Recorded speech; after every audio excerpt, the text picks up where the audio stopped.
బొట్టమ్మ బురిడి 360 కోట్ల రుణం ఎగ్గొట్టిన రేణుక దంపతులు వారి ఆస్తులు వేలానికి పెట్టిన ఎల్ఐసి హౌసింగ్.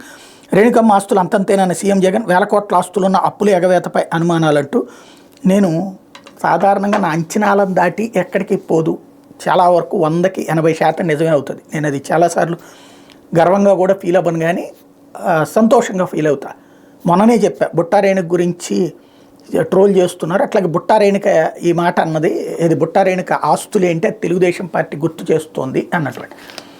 ఆ రోజునే నేను ఒకటి ప్రస్తావించా, ఈవిడ 2 ఎలక్షన్లో పోటీ చేసింది, ఆ దెబ్బకి చాలా డబ్బులు ఆర్థకర్పూరం అయిపోయి ఉంటాయి, ఏళ్ల తరబడి సంపాదించినటువంటి ఆస్తులు ఎన్నికలప్పుడు తగలేసుకోవడం అన్నటువంటిది. అధికారికంగా 45 లక్షలైనా అనధికారికంగా 10 నుంచి 10 కోట్ల రూపాయలు ఎస్సీ ఎస్టీ నియోజకవర్గాల్లో నడుస్తుంది. మిగతా చోట్ల 50 నుంచి 100 కోట్లు.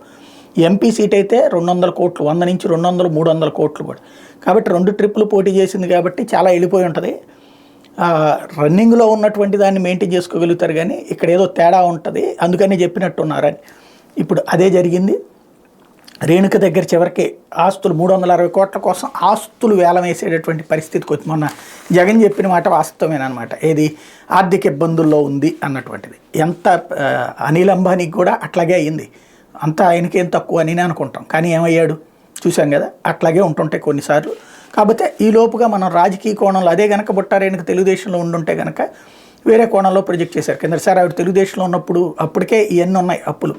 కాకపోతే అప్పుడేమో మంచి ఆవిడగానే హైలైట్ చేశారు, ఇప్పుడు చెడ్డ ఆవిడగానే హైలైట్ చేస్తున్నారు. ఇది సహజం ఆంధ్రప్రదేశ్లో ఉండేటువంటి రాజకీయాల్లో ఉన్నటువంటి.